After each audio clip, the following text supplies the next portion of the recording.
बजौलन है का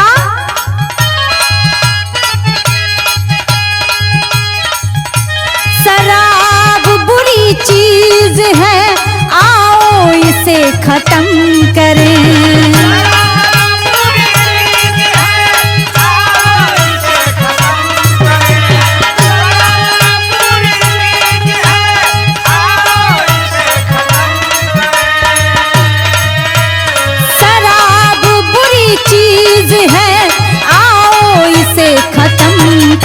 एक बोतल खत्म तुम करो, एक बोतल खत्म हम करें।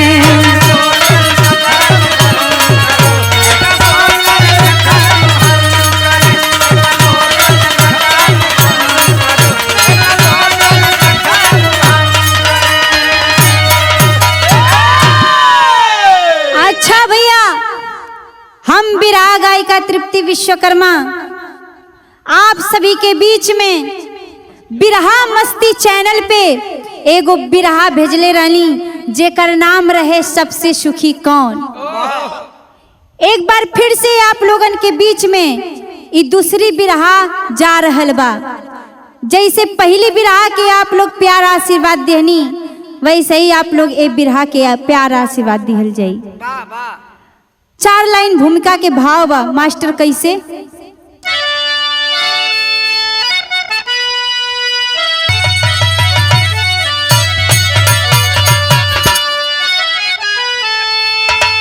होता वही जो नहीं चाहिए था, मन की तरंगों का ऐसा फसाना, कर्मों के कारण मिले सुख जगत में, कुकर्म करके बिलखता जमाना, नियत सही तो मिलेगी ऊंचाई, मंजिल को पाया यहाँ जिसने ठाना, बुद्धि नहीं तो अशुद्धि मिलेगी,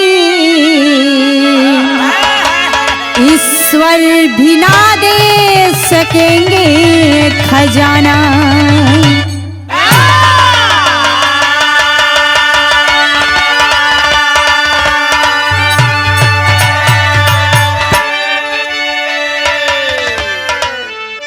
अच्छा भैया, ए जमाना में अगर केहू के पास बुद्धि बा, उ दुनिया में कबो केहू के आगे झुक ना सकेला।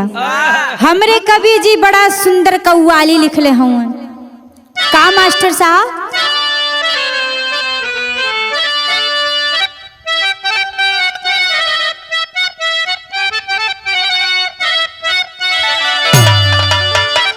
मुसाफिर भटकता है क्यों दर बदर,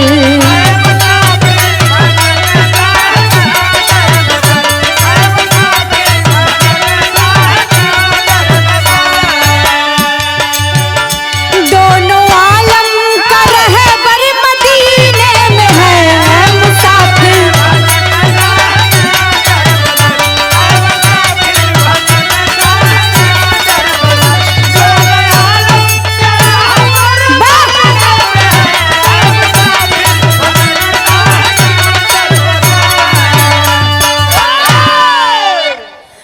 कवि जी बिरहा के लाइन में बड़ा सुंदर भाव लिख ले का, ज्ञान से आसमां सारा मुट्ठी में है,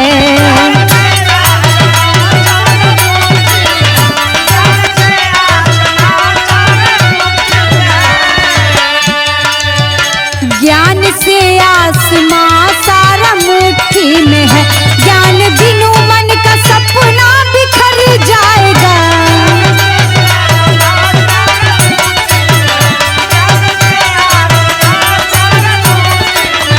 ज्ञान बिनु मन का सपना बिखर जाएगा।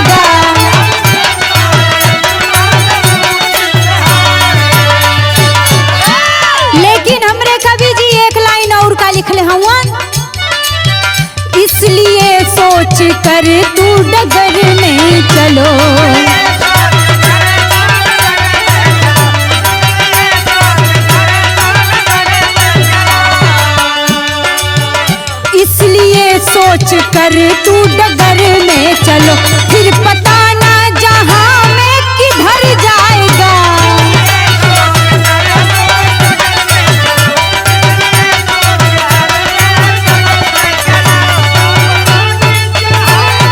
किधर जाएगा।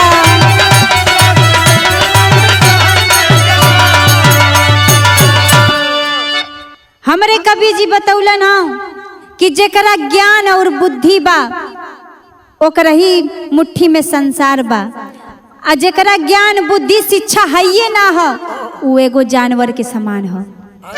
यहाँ से हमरे कहानी के शुरुआत भइल मास्टर कैसे।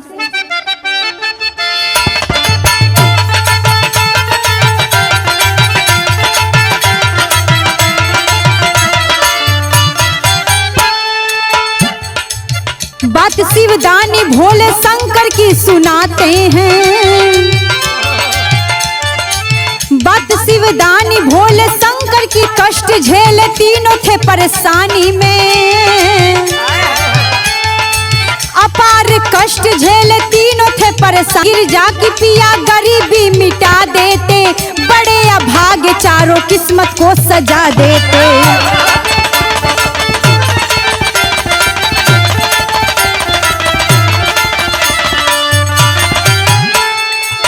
कहे शिवदानी तीनों बुद्धि बिन लाचार, यहाँ लगेगा बादल पर न पाएंगे फुहार। यहाँ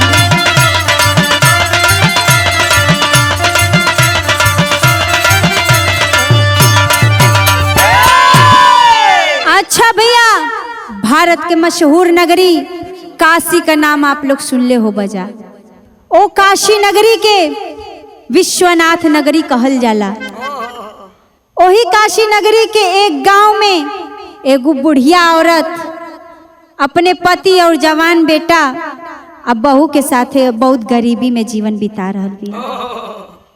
काशी के महान देवता त्रिलोकीनाथ बाबा विश्वनाथ से भवानी गिरजा जी कहली, स्वामी आपके चरण के लगे एगो परिवार भूखो मर रहल बा, आप उनके गरीबी काहे नहीं मिटा देते हैं। तब शिव जी कहले कि वो तीनों बुद्धिहीन हमें, देहले पर भी कुछ ना ले सकेला। तब महादेव पार्वती जी कहली, यहाँ तर्ज लगल मास्टर कैसे।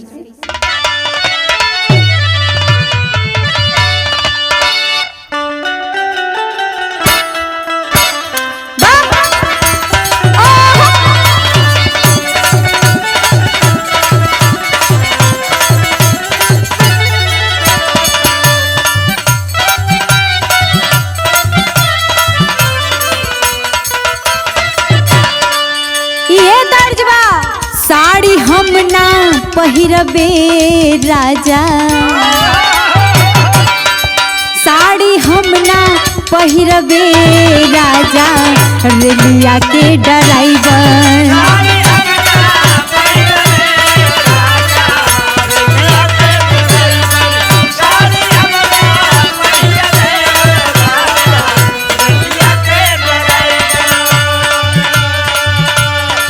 अच्छा भैया, पार्वती जी के जिद कैला से शंकर जी बुढ़िया के घरे वरदान देवे चलल हवन।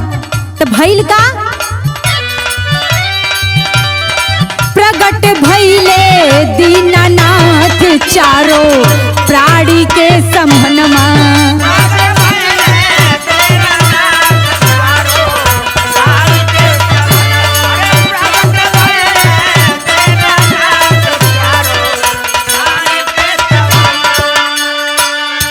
अच्छा भैया, जब शंकर जी प्रगट भइलन तो सोचलन कि पहले बता दें, अपन परिचय दे दें, नहीं तो यो सोची कि कहाँ से अड़भंगिया आ गल, कहाँ से धूल माटी पोतले चली आए।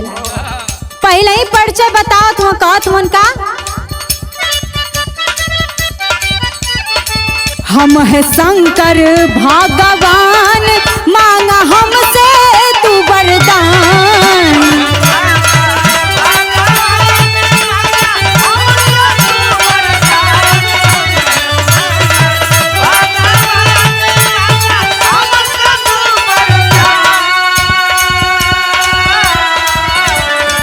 जग में छोड़बे नायानाथ चारों प्राणी के समनवा।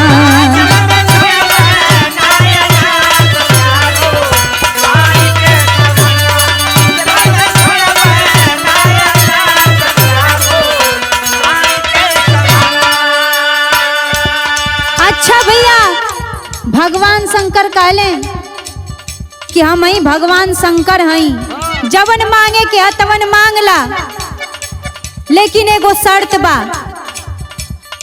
अगर वरदान देव तो खाली एक के गो देव, हम केहू के गरीब ना रहे देव। जवन मांगे के बा एक का वरदान मंगिहा। तब कहत मन का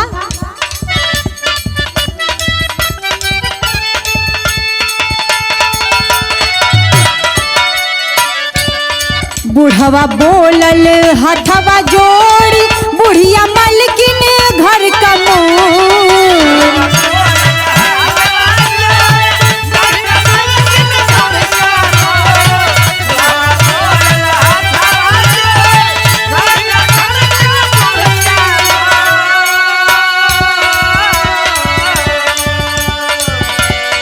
बुढ़वा कहत बा कि हम मानता नहीं कि आप भोले शंकर हैं, लेकिन हम घर का मलिकार ना हैं। जमन घर का देख रेख करेले हमार बुढ़िए करेले, एलिए हमारे ऊपर ही बोझा मत लादा। और कहता रे का बोझ सगरी इनकी माथ, चारों प्राणी के संभनवा।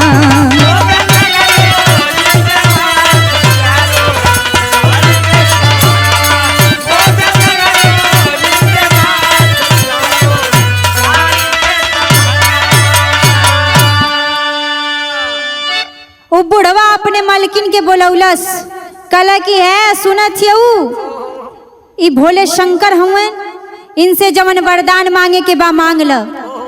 जब वो बुढ़िया वरदान मांगे के तैयार भइल तो भइल का मास्टर साहब तर्ज लगल का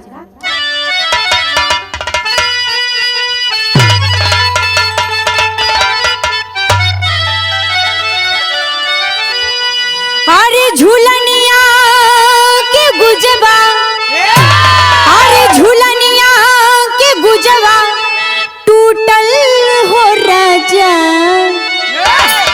अरे जवनिया में गड़िया छूटल हो राजा।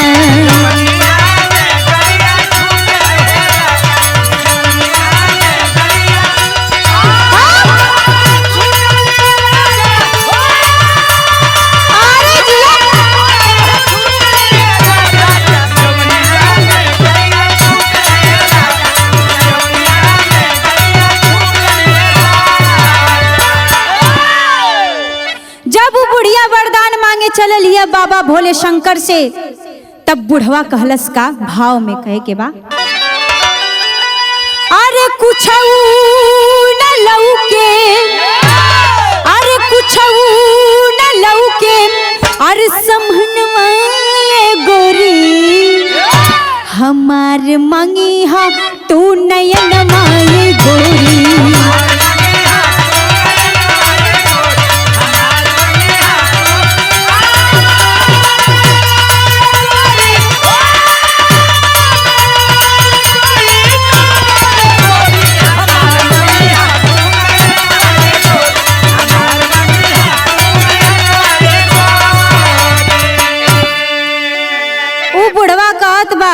कि आँखी से तलव के लाना, हमारा खातिर आँखी के रोशनी मांग लिया। सब अपने अपने लालच में बा। आगे भइल का अरे लइका कहे माई मंगी है खजनवा, अरे कहले पतो हम मांगा गोदी कलनवा।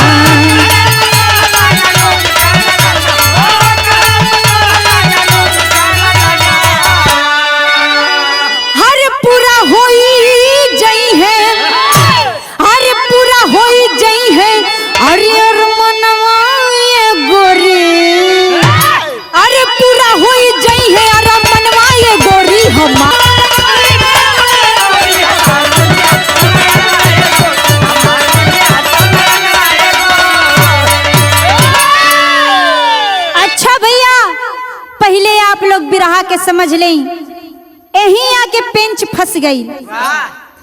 वरदान मांगे से पहले चारों आपस में राय मशूरा करे लगलन।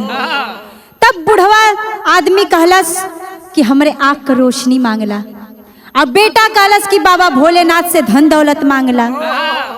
और बुढ़िया से तब पतो हो कलस की हे सासू माँ हमके सब बाझिन कह के ताना मारेला, हमके एगो बच्चा मांगला। बुढ़िया असमंजस में पड़ गई। उस सोचत बिया कि हम अपना बुढ़वा के आंख मांगी, अपना बेटा खातिर धन दौलत मांगी, कि अपना पतोही खातिर बाल बच्चा मांगी, क्या अपना खातिर कुछ मांगी। वो असमंजस में बा, कुछ समझ ना आवत हो के। तब भइल का बिरहा में गीत लगल मास्टर कैसे।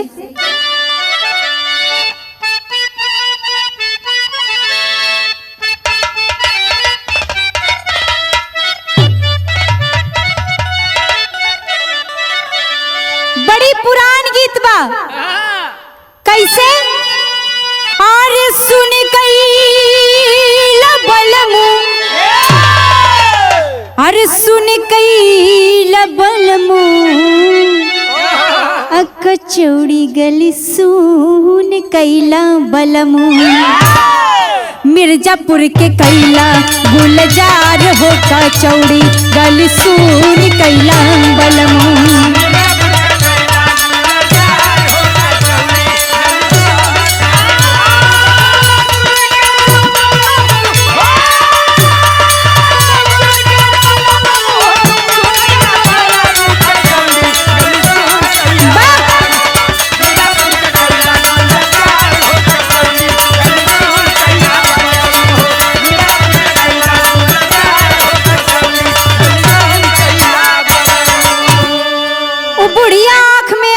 के सोचत ही अब कि अब हम करी तो करी का करी। तब भाव में कहे के बाका, हर निर्ले के बुढ़िया, हर निर्ले के बुढ़िया, हर नयनवा में निर्ले के बुढ़िया, हर शिव जी से सुनावे आपन पीर हो, नयनवा में नील के बुढ़िया।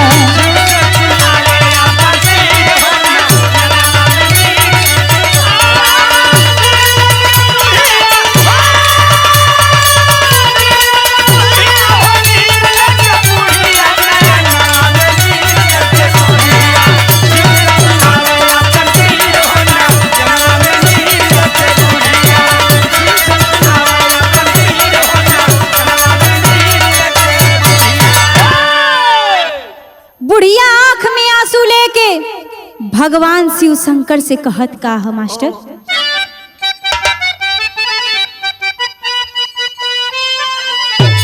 अरे मंग में नया आँख माख करी है सजनवा, धन मांगे बेटा बहू मांगे ली ललनवा।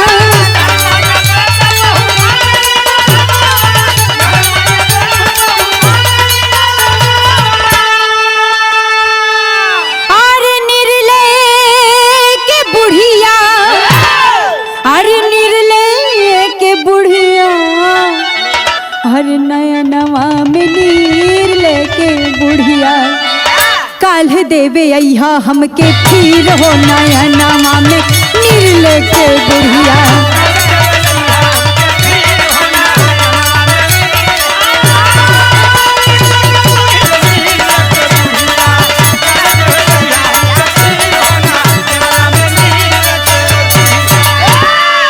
अच्छा भैया, वो बुढ़िया परेशान होके भगवान शिव शंकर से कहलस कि हे भगवान, हम रात भर जब सोच लेब तब हम आपके बताई, आप बहने आवल जाई, आपसे हम बहने वरदान मांगब। यहाँ टेरी में भाव लगल मास्टर।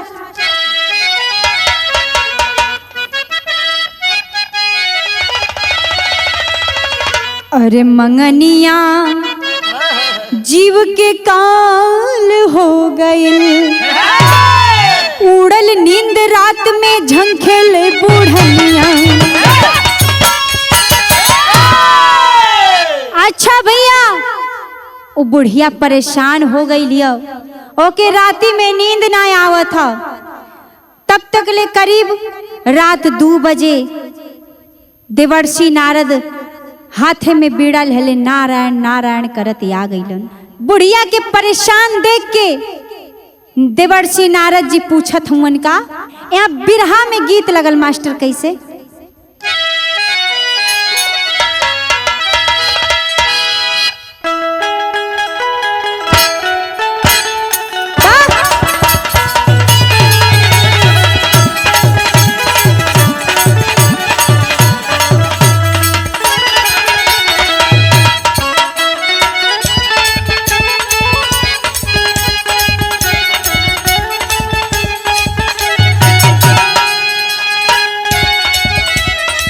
रेलिया से चढ़ के जा हाजिया से उतरी पिया रंग नवार गइले ना।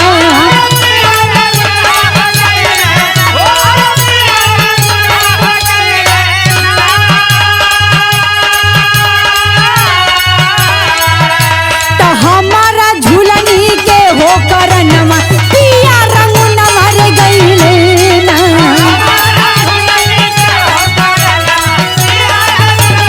नारद जी बुढ़िया के सामने प्रकट भइलन, तब बुढ़िया से पूछत हवन कि आखिर का भइल? कैसे पूछत हवन?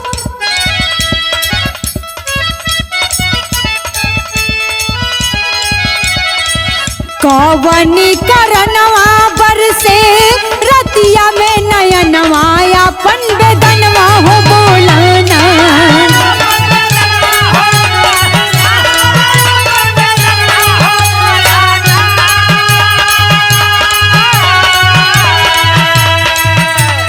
नारद खड़ा तोहरे समनवा अपन बदनवा हो बोलना।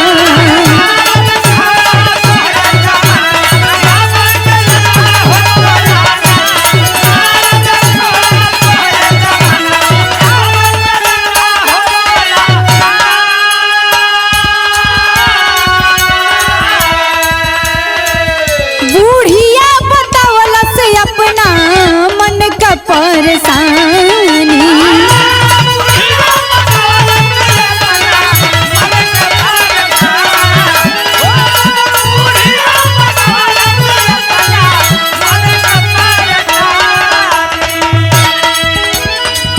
एक बरवा दे के चिंता दिहल भोले दानी।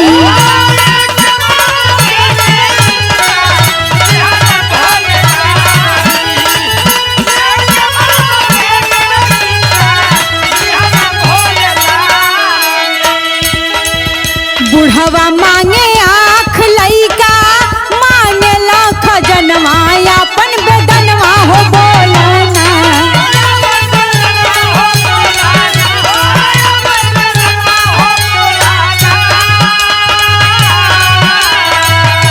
तब बहुअर चाहेली हो ललनवा अपन बेदनवा हो बोलना।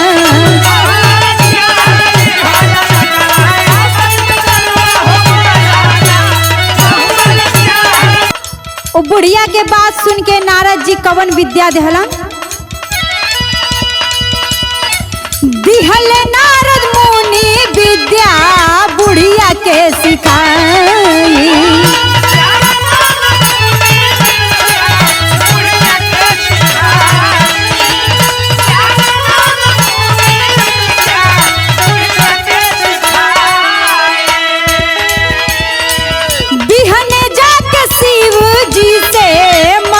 बुढ़िया माई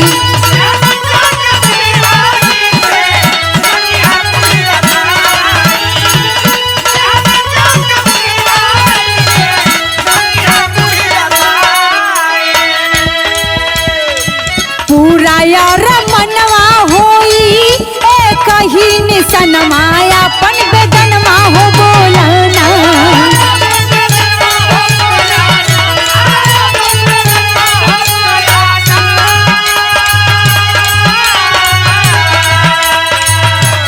शिव जी सोची है अपने मनवा अपन बदनवा हो बोलना।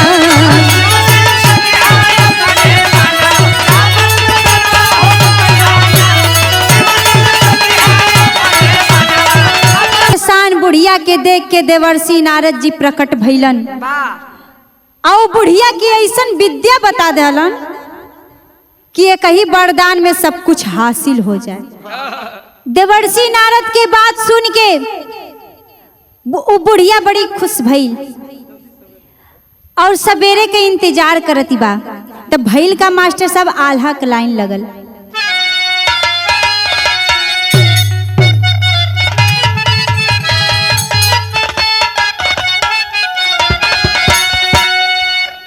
गंगा स्नानमा कई के कर ले धयनमा बुढ़िया,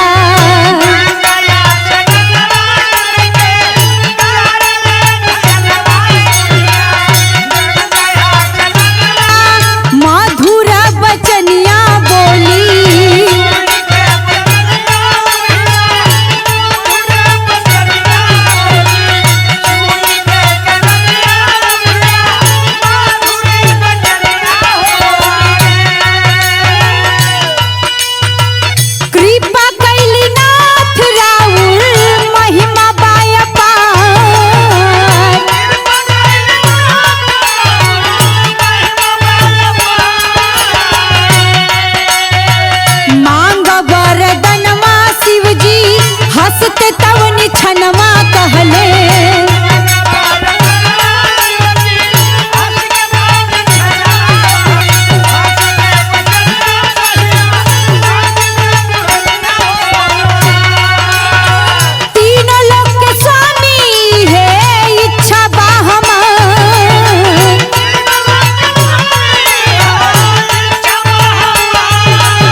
विद्या प्राप्त कई के वो बुढ़िया ब्रह्म मुहूर्त में गंगा जी के स्नान कई के शिव जी के ध्यान कैले बा। शिव जी वादा के अनुसार प्रकट हो गईलन बुढ़िया के सामने। तब शंकर जी कहलन कि जवन वरदान मांगे के बाद तमन जल्दी से मांगला, काहे कि तू ही ना हो, पूरा संसार हमके देखे के ह। तब बुढ़िया बोलल, का बोलल, खड़ी का लाइन लगल मास्टर कैसे,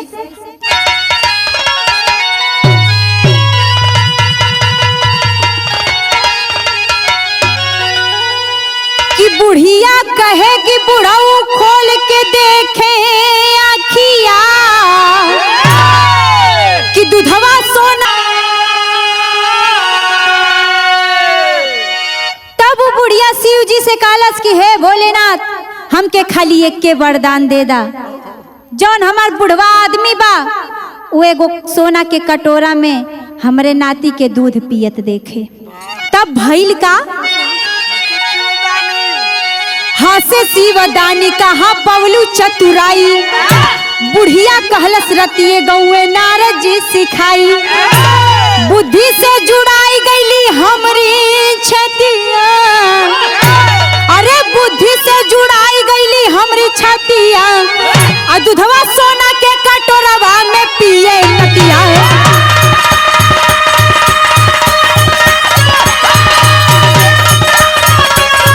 अच्छा भैया, यही हमार विराह समाप्त भइल और पूरे समाज से हम ही कहल चाहता नहीं, अपने लड़का और अपने लड़की के जरूर पढ़ावल जाई, शिक्षित बनावल जाई, ताकि वो समाज में नाम ऊंचा कर सके।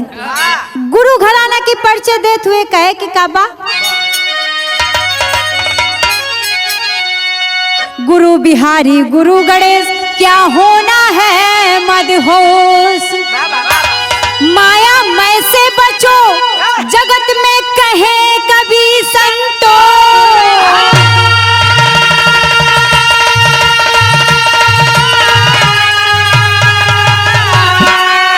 मंगनिया जीव का काल हो गई, बरसे सभा बीच में तृप्ति के रगिनिया, मंगनिया जीव के काल हो गई।